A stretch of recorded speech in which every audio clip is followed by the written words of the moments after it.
Les enquêteurs auraient-ils fait une avancée capitale dans l'affaire du petit Émile ?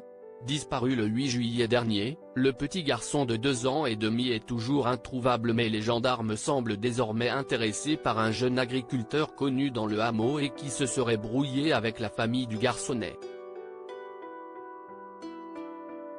Une théorie qui ne plaît pas du tout aux proches du jeune homme.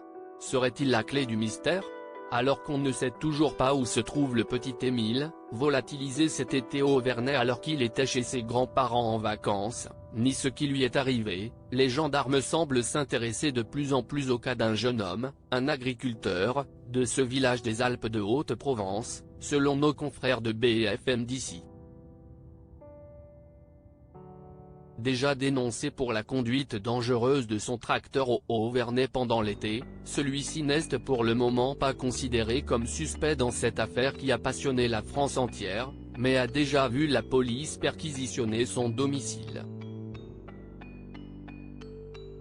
Son emploi du temps de l'après-midi du 8 juillet, bien sûr, est lui aussi passé au peigne fin.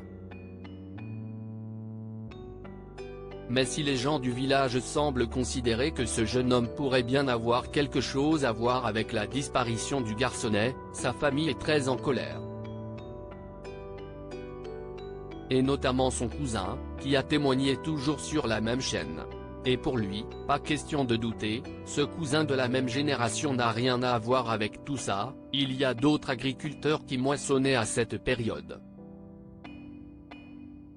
Franchement, je ne comprends pas ce que les enquêteurs cherchent. Un enfant disparaît et on vient s'intéresser à un jeune qui n'a rien à voir avec ça. Faut pas s'étonner si rien n'avance, a-t-il expliqué, avant de se justifier sur un point que les enquêteurs ont relevé. Dans l'après-midi du 8 juillet, les 2 cousins qui ont été élevés ensemble se seraient en effet appelés.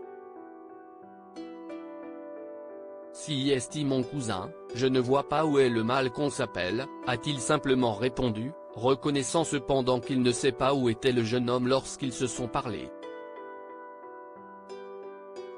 Sa famille est quant à elle sûre et certaine qu'il n'était pas au Auvernais. La clé du mystère se trouverait-elle donc là ? Pour le moment, rien ne permet de l'affirmer. Mais l'existence d'une brouille, le matin même de la disparition d'Émile, entre le fameux agriculteur et le grand-père d'Émile pour une histoire de travaux pourrait bien jouer en la défaveur du jeune homme.